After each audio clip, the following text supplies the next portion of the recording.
All right, is this a trap?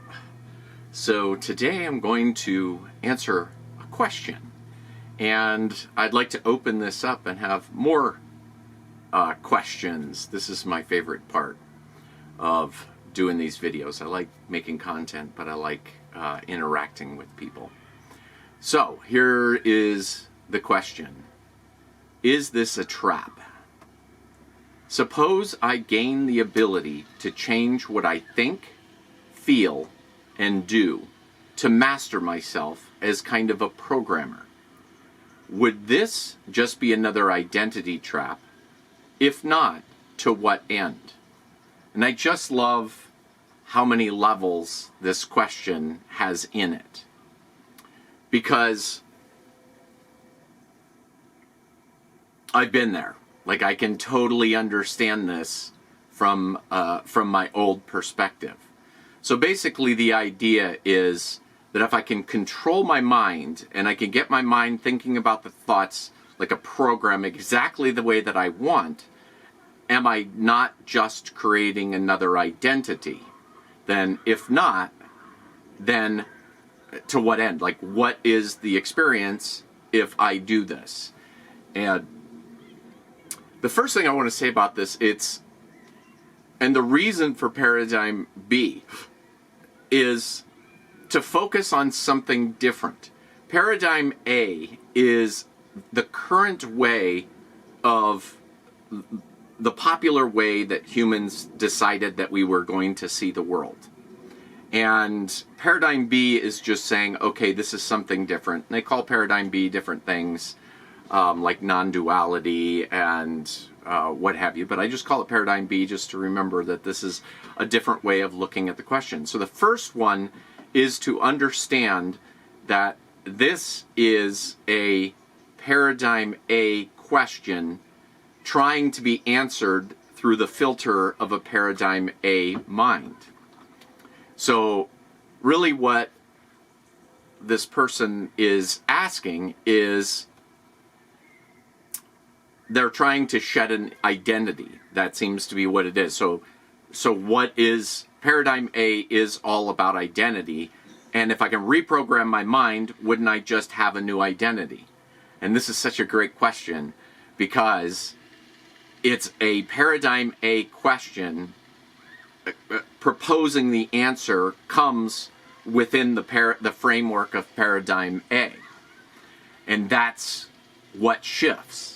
Is once we experience non-duality or remembering we're a spirit having a human experience, that we finally understand that life is the gift of experience other than being here to try to be a good person or a moral person or a virtuous person. We were here, there's another way that we can experience this reality. And so the first piece of wrong information is trying to program our minds.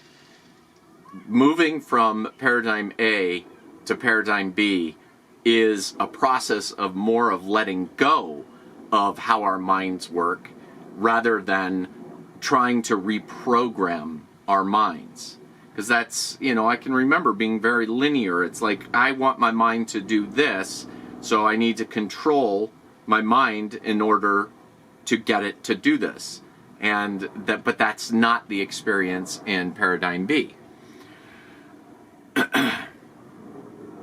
So, how to look at this. So first of all, it's not programming. So really we're deprogramming. We're getting rid of the linear way that we looked at how to work with our minds and letting things go. And it's also kind of the nature of thoughts, in that it is the nature of thoughts. In Paradigm A, a person like completely engulfed with identity believes their thoughts are who they are, that these thoughts are unique to them.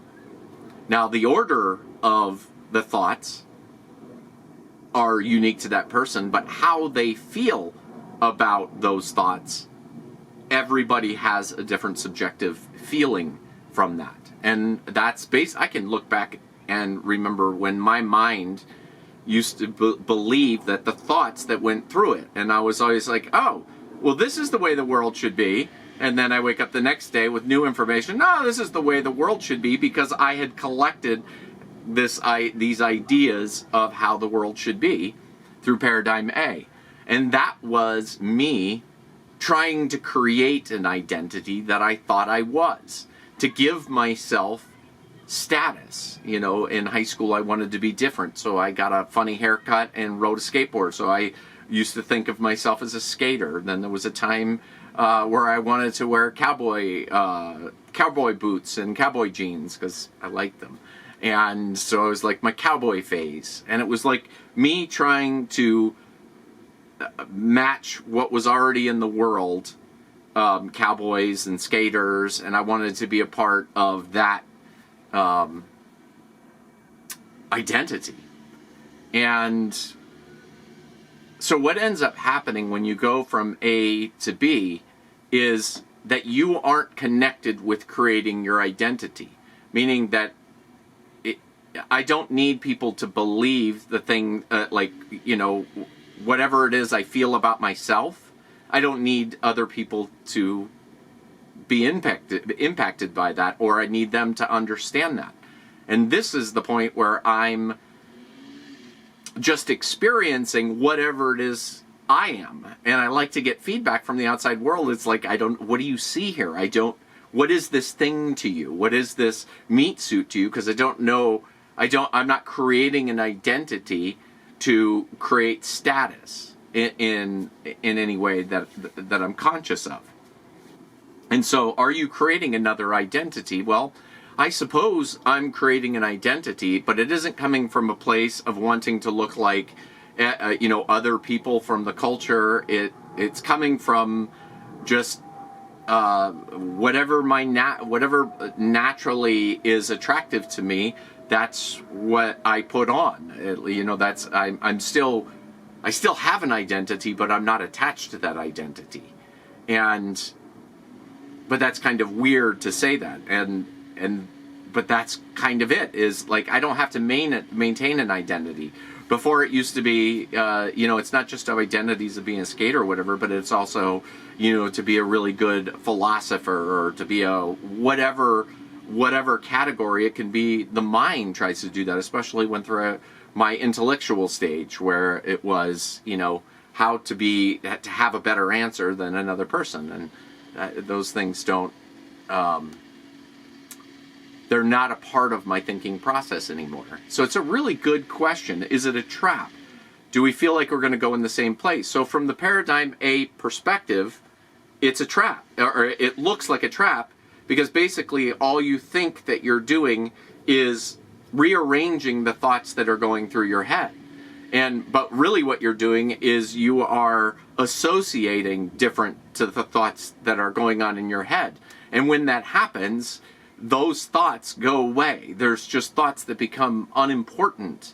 And so they just don't exist in your world. Like good example is when I used to have more of a gossip mind, where I thought that people should act a certain way, and why weren't they acting this way? And they're this because they're acting this way. And once that dissolve, that need to have people have a different subjective perspective of the world than myself, those thoughts don't occur in my world anymore. And if they do, they become kind of a novelty, and I sometimes grin, and I'm like, you know, that was a curious thought. Where did that come from? So if you ever have questions that, you know, you just look at it and you're just like, you see a situation, and this is what I love to do. So submit them to me. Find me on the website. You can get my email address and contact information there.